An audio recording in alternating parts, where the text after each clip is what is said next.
Bonjour à toutes et à tous et bienvenue à cette nouvelle vidéo hebdomadaire. Donc on va revoir les marchés et puis les différentes opportunités également et puis les analyses d'actions également que vous me demandez par email et que donc j'intègre autant faire se peut dans cette analyse donc du week-end.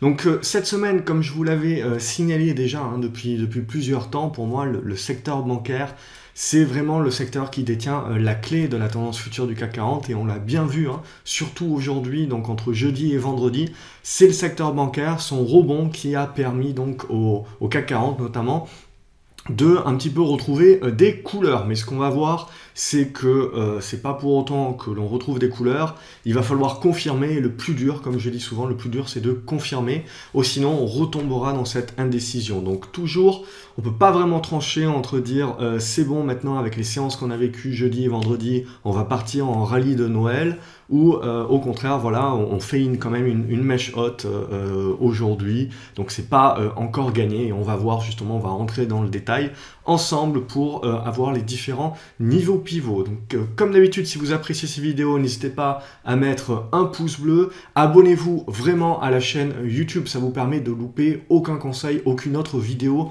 que je publie. Et puis également, donc, télécharger ma formation gratuite. Vous avez un lien en bas de cette vidéo. Sachez que mardi, vous recevrez un email pour celles et ceux qui sont déjà inscrits à la newsletter. Ou alors, il y aura un article de toute façon qui sera publié puisque je ferai un lancement éclair donc pour 24 heures sur mon atelier de small caps. Les small caps, ce sont les petites capitalisations. Donc avec l'appât du risque, le goût du gain qui est en train de revenir sur les marchés, là, on est en train de voir pas mal de signaux sur des toutes petites valeurs, donc qui sont dans les starting blocks justement pour redevenir un petit peu et re-offrir une certaine performance. Maintenant, ces small caps, d'un côté, voilà, elles ont un potentiel de gain qui paraît très alléchant, mais à la condition de savoir ce que l'on fait, parce que très rapidement, ça peut être à double tranchant. Donc si vous savez ce que vous faites et que vous apprenez à savoir ce qu'il faut faire et ce qu'il faut repérer sur une petite capitalisation, comme je vous apprends dans l'atelier sur Small Caps Trading justement, vous aurez la capacité de pouvoir saisir ces opportunités-là sans prendre beaucoup plus de risques que ça, et donc pouvoir profiter de potentiels de gains beaucoup plus importants et surtout sur un laps de temps beaucoup plus réduit. Mais voilà, il ne faut pas faire ça n'importe comment non plus. Il y a toujours des risques et c'est ce que je vous apprends justement à gérer dans cet atelier Small Caps Trading, donc qui exceptionnellement à partir de mardi pour 24 heures sera disponible à son prix de lancement. Allez, je referme la parenthèse, on attaque donc le CAC 40. Donc le CAC 40, en fait, malgré la hausse de jeudi-vendredi, ça avait commencé mercredi, ce qui avait été très intéressant mercredi, c'était de revenir, on le voit, revenir chercher cette zone des 5310 points là, et donc revenir dans cette zone-là, et à nouveau, donc on voit à chaque fois qu'on avait une reprise en main des vendeurs, paf, on descendait assez rapidement, dans une volatilité assez forte, et tout de suite on retrouvait des acheteurs, c'est-à-dire qu'on retrouve des acheteurs sur ces niveaux-là qui, à chaque fois qu'on revient sur les 5300 points, se disent c'est quand même une opportunité d'achat. On a des titres qui sont en train de revenir sur des niveaux de cours intéressants.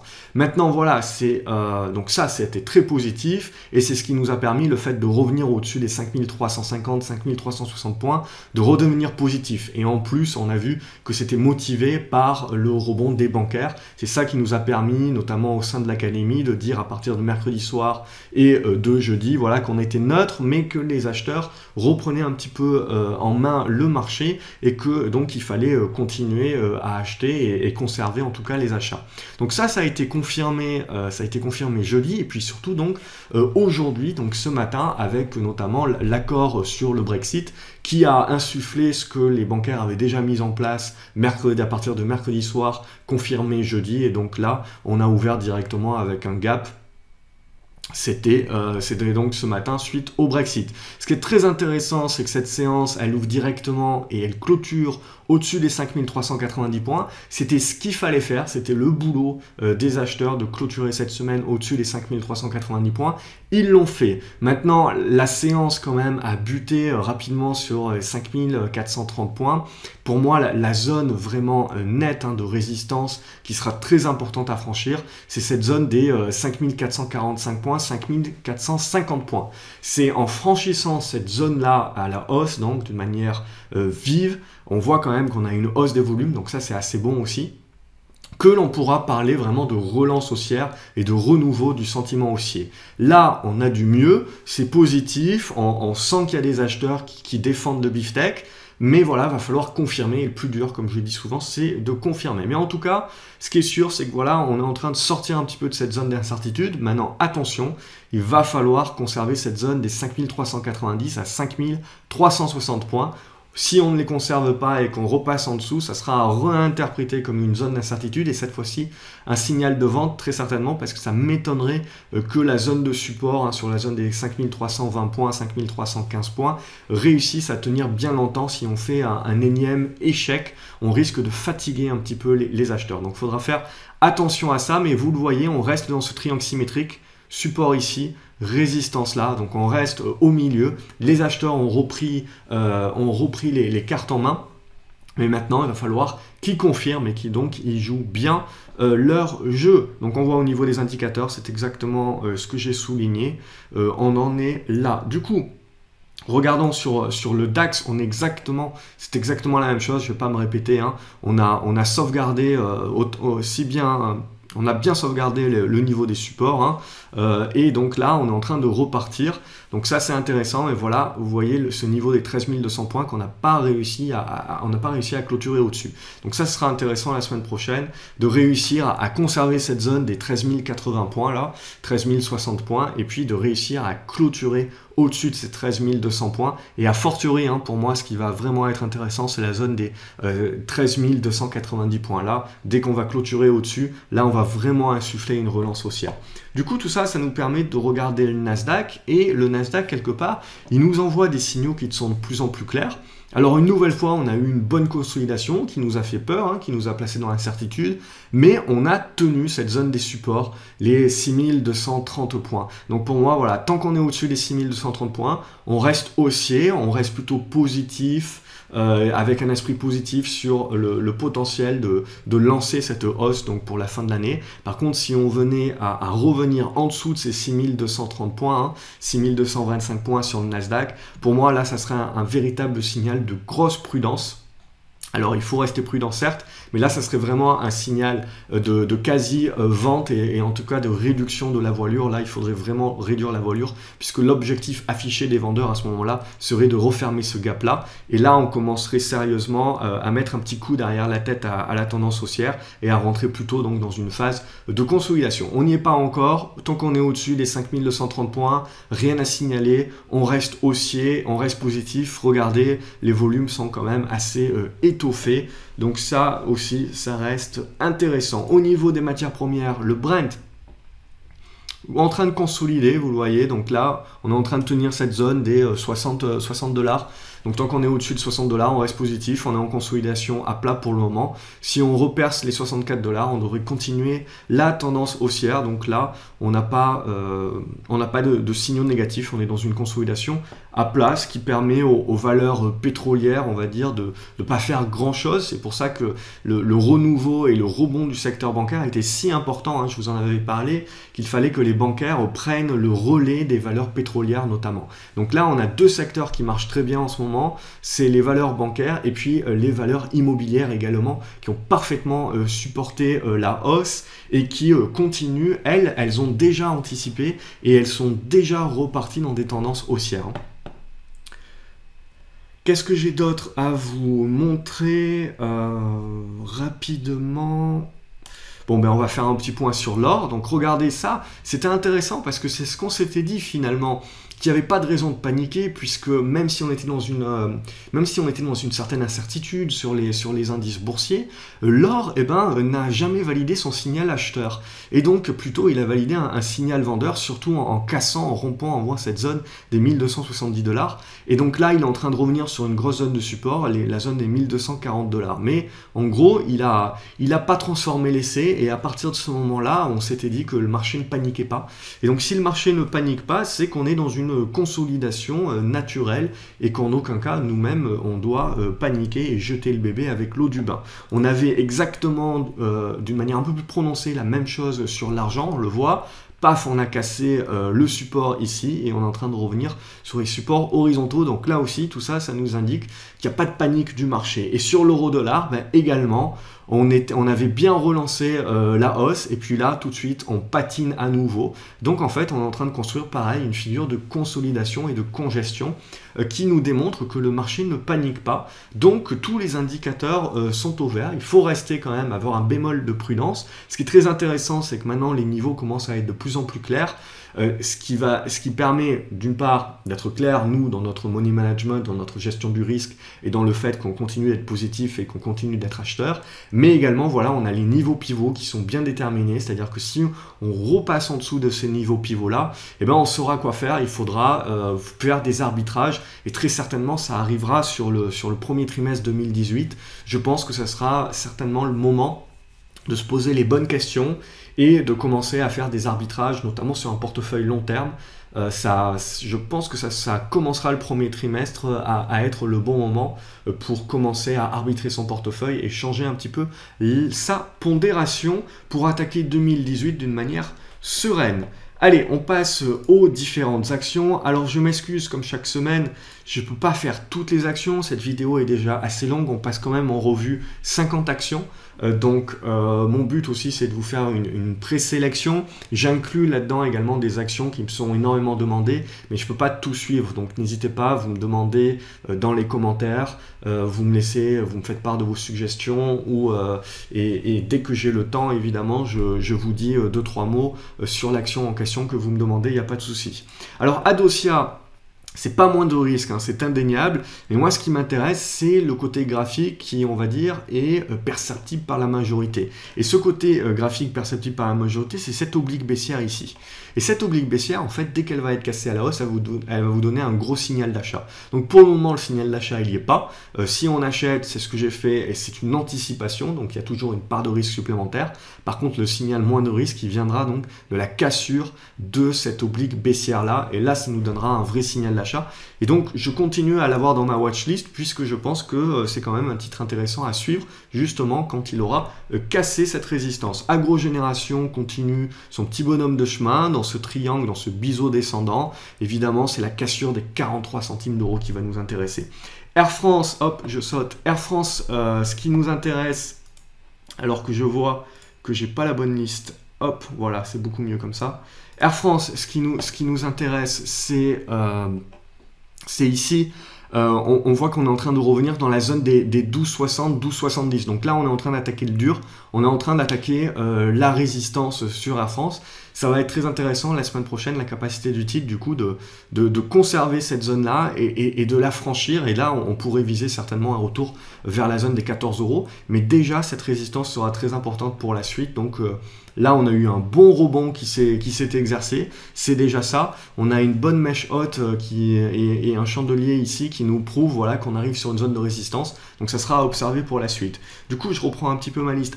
ABC arbitrage, j'ai rien de plus à dire. Voilà, ça fait plusieurs semaines qu'on est positif là-dessus. On continue d'être positif au-dessus des 6,15 €. Accor également, pour moi, positif au-dessus des 42 €. Ce qui nous intéresse, regardez, c'est le franchissement de cette résistance horizontale dans la zone des 43,60 €. Hein. Donc là, ça serait intéressant pour commencer à parler de breakout. On a une bonne hausse des volumes aussi, donc ça c'est intéressant. Beneteau également, bon, fidèle à elle-même, elle reste haussière, on continue d'avoir des volumes assez intéressants, assez puissants. Donc là où également on reste bien positif. Biofitis, donc là c'est un peu plus spéculatif, c'est une biotech évidemment. On a fait une très forte correction, hein, sans rebond technique. Je pense que le rebond technique devrait advenir là. Vous voyez, cette zone des 3,80 € à 4 €, là, c'est une grande zone de support. Donc là, on a eu un bon chandelier aujourd'hui qui devrait être dans la capacité de nourrir un rebond technique. Alors ce rebond technique, la première résistance devrait être sur la zone des 4,60 € évidemment. C'est spéculatif, même si je pense que la probabilité de succès est quand même assez intéressante. Bolloré également, fidèle à elle-même, on reste positif, hein, vous le voyez au-dessus de cette zone des 4,25 €.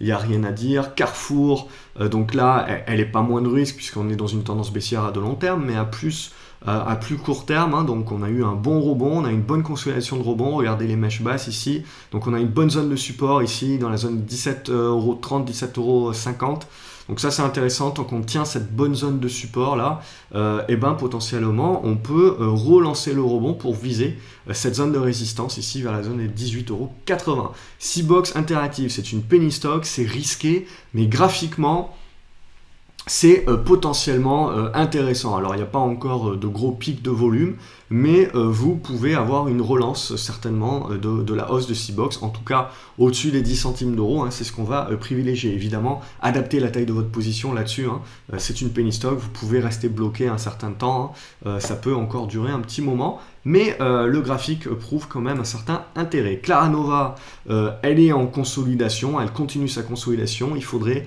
être dans la capacité, on le voit, de revenir au-dessus de cette zone des 47 centimes d'euros pour relancer la hausse. Là, on est dans une phase neutre. Crédit Agricole, ben, voilà un petit peu le rebond. Donc là, on avait eu donc une bonne séance jeudi, regardez, avec déjà de bons volumes, et aujourd'hui, des volumes encore plus forts pour bien rebondir, et on referme ce gap ici, ça c'était vraiment important, et par contre, on bute sur cette zone de résistance, ça c'est logique, hein. Donc là, toute la force et tout le boulot que va devoir faire le secteur bancaire, c'est confirmer maintenant, confirmer que ceci n'est pas plus qu'un simple rebond technique, hein, et confirmer justement qu'on est dans la capacité de construire une relance haussière. Et ça nous permettra de confirmer que le CAC 40 est dans la capacité également de relancer sa hausse et pourquoi pas de faire un rallye de fin d'année. Tout va se jouer sur le secteur bancaire pour moi. Et donc c'est ça qu'il faut observer, que cette séance qu'on a connue ce vendredi-là, eh ben, ça ne soit pas juste du one-off, et que du coup on retombe comme ça, ce qui nous ferait replonger un petit peu dans l'incertitude et ferait que ceci n'aurait été qu'un simple rebond, on va dire, d'orgueil des acheteurs, ce qui serait évidemment pas très bon pour la suite. Cybergun, donc ça c'est un titre dont on avait pu déjà parler il y a plusieurs semaines, où on avait eu le premier effet qui se coule, et donc on a pu en reparler, je vous l'ai présenté la semaine dernière, pour le second effet qui se coule. Donc il y a pas mal d'académiciens, donc des membres de l'académie des graphes, qui ont pu en profiter. Donc après, bon, c'était difficile de prévoir évidemment une telle explosion, mais voilà un type de valeur qui a des configurations de type second effet qui se coule, qui ont quand même des probabilités de succès assez fortes, et qui vous offre, voilà, des potentiels haussiers tout à fait énormes, hein, et exceptionnels, à en faire rougir le Bitcoin.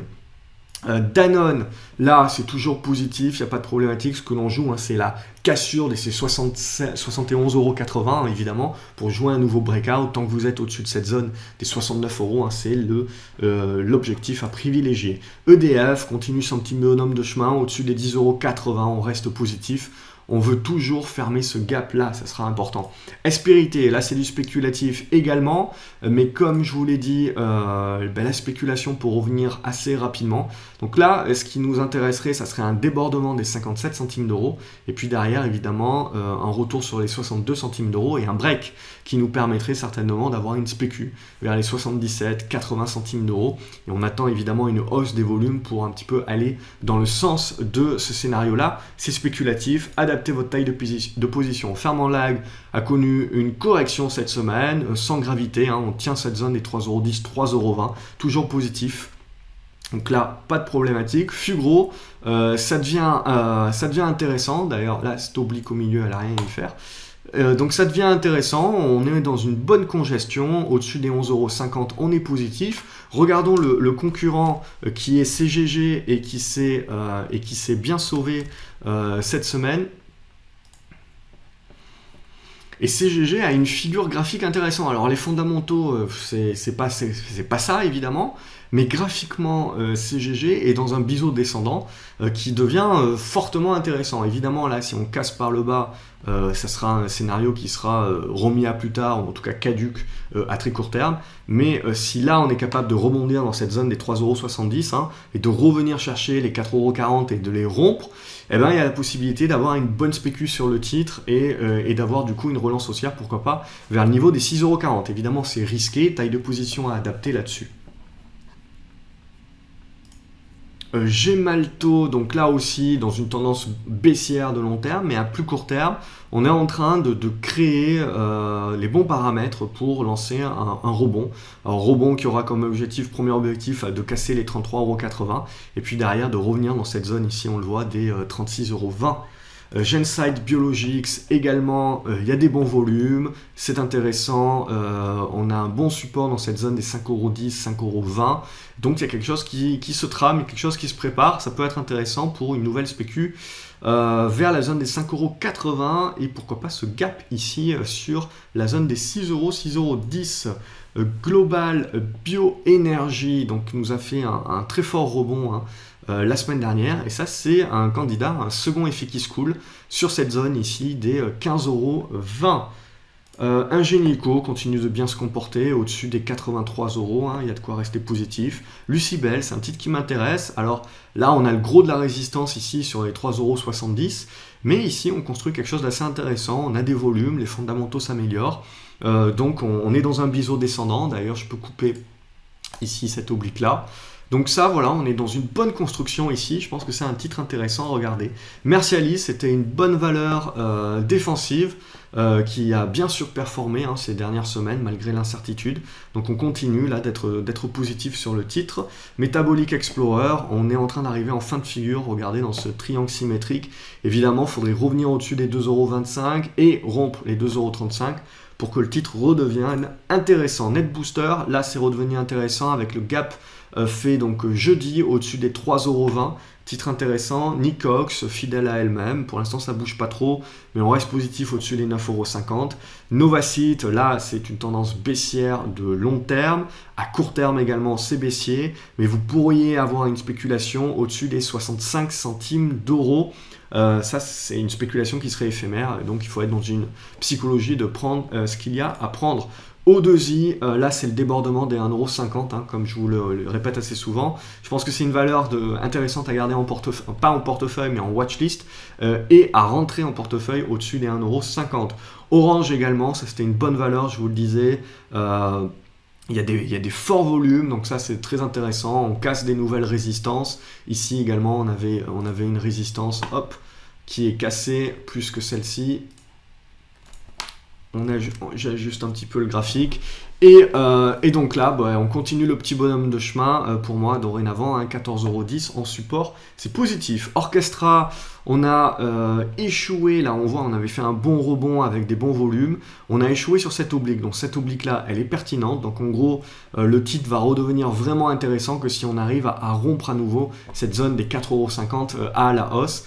Pour le moment, donc, on retombe un petit peu dans les travers du titre, mais le titre a au moins stoppé l'hémorragie, et donc il est en train de construire donc également un titre à mettre dans la watchlist. Ose Immuno, c'est un autre titre sur lequel on a pas mal discuté sur l'Académie des Graphes, sur la capacité d'avoir ce second effet qui se coule après ce premier départ ici. Et donc, on l'a eu jeudi dans de forts volumes, hein, donc dorénavant, on est positif au-dessus des 3,70 €.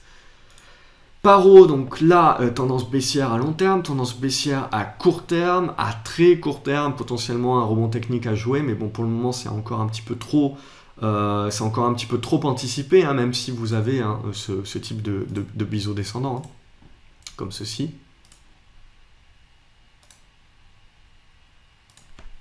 Donc là, la cassure haussière devrait permettre un rebond, mais derrière, il faudra voir ce que le titre est capable de construire ici pour rentrer avec une probabilité de succès un peu plus forte et donc revenir, pourquoi pas, sur le titre à plus moyen long terme. Pour le moment, voilà, c'est juste en observation. Peugeot également n'arrive toujours pas à rebondir. Regardez encore cette mèche basse aujourd'hui.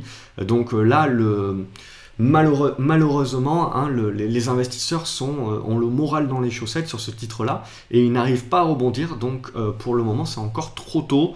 Il faut encore patienter. On a cette zone ici, des 16,70 € à 16,50 € qui sera très certainement une zone de support important.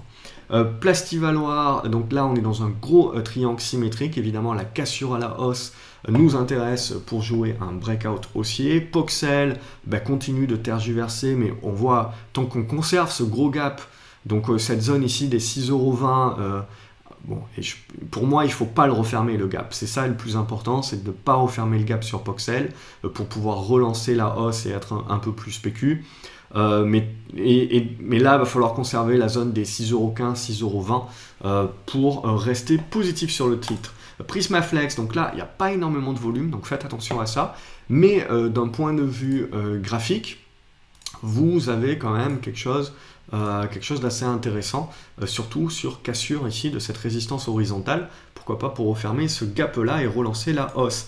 Rallye, donc je vous avais montré un biseau descendant qui a été cassé à la hausse. Là, on est en train de consolider. Alors, ça reste un rebond dans une tendance baissière de long terme, hein, donc à ne pas négliger, et surtout pas forcément conserver la valeur, ne pas hésiter à prendre une partie des profits. Là, regardez, Renault aussi a bien rebondi, mais a été dans l'incapacité de revenir au-dessus de ces 85,50 €.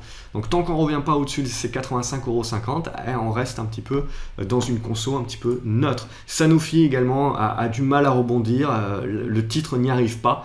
Donc potentiellement, si on casse ce niveau des 72,70 €, on devrait revenir dans cette zone ici des 71,50 € pour cette fois-ci certainement rebondir enfin. Solocal, biseau descendant, donc on a travaillé à nouveau le haut, on est en train de repartir vers le bas, mais pour moi, ça reste un titre à garder en watchlist. Parce qu'à partir du moment où on va recasser cette zone des 88 centimes d'euros, on va commencer à s'attaquer à cette résistance ici et à construire, pourquoi pas, un retournement haussier dans cette zone-là. C'est encore un petit peu prématuré, c'est anticipé clairement, mais c'est à observer, on arrive sur la fin de figure. Stentis également, tant qu'on tient les 1,70 €, je suis positif dans la capacité du titre de relancer sa hausse. Ça passera par la cassure des 1,80 € et pourquoi pas viser la zone des 1,95 €. Supersonic Imagine, tranquillement mais sûrement, on a des bons volumes, c'est positif au-dessus des 1,80 €. Technicolor également, c'est en train de consolider. Pour moi, cette consolidation va être très intéressante parce qu'elle est en train de valider le renouveau et le retournement du titre. Donc ça également, très intéressant à surveiller. Technip, également, on revient sur une bonne zone de support ici, sur les 22,90 €. Le pétrole est dans une phase de conso. On a une bonne figure, vous le voyez ici, en triangle symétrique, légèrement baissier. Hein, donc on peut y voir également un biseau descendant. Et donc ici j'ai tracé la médiane qui sert plus ou moins donc de base de pivot. Donc les acheteurs ont toujours la main tant qu'on est au-dessus de ce pivot là, la zone des 22,70 €, 22,80 €. Donc on a de quoi rester encore positif. Sur le titre total également, va falloir tenir cette zone là des 46,70 €. C'est pour ça que je vous dis que c'est important que les valeurs bancaires prennent le relais des valeurs pétrolières qui ont un peu plus de mal, ou en tout cas qui digèrent un petit peu leur hausse récente. TXL, là c'est du pur spéculatif. Ce qui m'intéresse sur ce titre, justement c'est le côté spéculatif. On peut le voir comme ça aussi. Et on peut voir, hop, ceci. Alors bon, c'est pas super bien tracé, mais vous avez compris là où je veux en venir. Ce qui nous intéresse, évidemment, je n'ai pas supprimé la bonne. Hop, ce qui va nous intéresser, c'est donc ce petit biseau descendant qui est en cours. Ici, sa cassure à la hausse qui permettrait de remettre un petit peu le titre dans les watchlists de pas mal d'investisseurs. Et là, derrière, la construction que l'on ferait éventuellement pour un bouchon de champagne. On n'y est pas encore, c'est anticipé, c'est spéculatif, mais c'est à observer. Regardez, je vous parlais du secteur immobilier qui allait super bien. Donc j'ai pris une e-buy pour vous le présenter. J'aurais pu prendre Clépierre, Foncière des Régions, j'en ai présenté pas mal. Donc toutes ces valeurs là sont en train de réaliser donc des renouveaux de tendance haussière. Donc là vous voyez, on a eu un bon départ, conso, nouveau départ. On devrait arriver sur cette résistance des 226 € et des brouettes.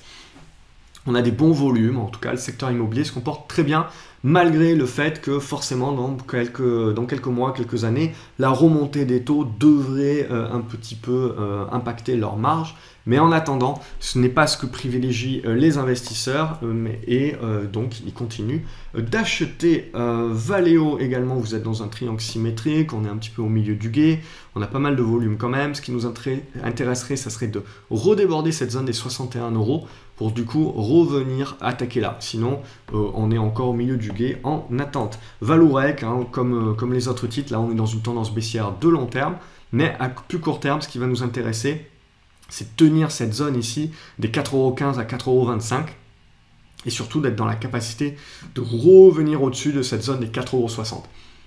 C'est ça vraiment qui va nous intéresser sur Valourec pour pouvoir relancer derrière une attaque haussière avec cette zone ici des 5,10 €, hein, qui est vraiment la zone pivot pour faire de Valourec à nouveau un dossier intéressant à plus moyen long terme. Donc pour le moment, on continue de construire. Et Valneva, donc une petite correction cette semaine, mais qui ne remet pas en cause ce triangle symétrique ici. Tant qu'on est à l'intérieur, on est neutre, hein, on n'a pas réellement de tendance, mais toujours le scénario qui nous intéresse, c'est la cassure à la hausse, du coup, ce breakout qui devrait relancer la tendance haussière sur Valneva. C'est pour ça que je la mets dans la watchlist, que je vous la présente ce week-end. Je vous avais présenté aussi Snapchat, il me semble, la semaine dernière. Et donc Snapchat est en train de rompre son oblique baissière de moyen terme, puisque le titre cote que depuis avril, hein. Et regardez, ça c'est très intéressant, il y a une bonne conso ici, une bonne congestion qui est en train de se faire, donc je pense que le titre est en train d'être mûr pour que l'on parle d'un retournement un peu plus durable. Donc ça sera à observer ces prochaines séances. Voilà ce que l'on pouvait dire cette semaine. Évidemment, je ne peux pas voir tous les titres, donc n'hésitez pas à mettre aussi dans les commentaires, pourquoi pas, partager également vos analyses sur des titres que je ne vois pas, hein. N'hésitez pas dans les commentaires, posez-moi vos questions et laissez-moi potentiellement un ou deux titres que je n'ai pas suivis ici, sur lesquels vous voudriez avoir une analyse. Mardi, donc pour 24 heures, lancement à prix de lancement, donc ça sera à moins 50%. L'atelier spécifique pour apprendre à gérer les petites capitalisations et à maximiser vos gains dessus en évitant les pièges. Et puis comme d'habitude, mettez-moi un pouce bleu, ça me fait plaisir, ça permet à cette vidéo également de circuler et de pouvoir aider plus de personnes. Abonnez-vous à la chaîne YouTube, comme ça vous loupez aucun autre conseil. N'hésitez pas à aller voir la dernière vidéo que j'ai faite sur le Bitcoin, hein, pas sur le prix du Bitcoin, mais vraiment pour expliciter une pensée beaucoup plus fondamentale sur le Bitcoin. Et n'hésitez pas à me dire en commentaire ce que vous en pensez également. Et puis donc je vous retrouve donc lundi sur graphcobourse.fr. En dessous de cette vidéo, vous avez un lien pour télécharger ma formation gratuite déjà pour vous mettre sur le bon chemin du succès en bourse. Excellent week-end à vous les graphes et donc à lundi sur graphcobourse.fr. Salut!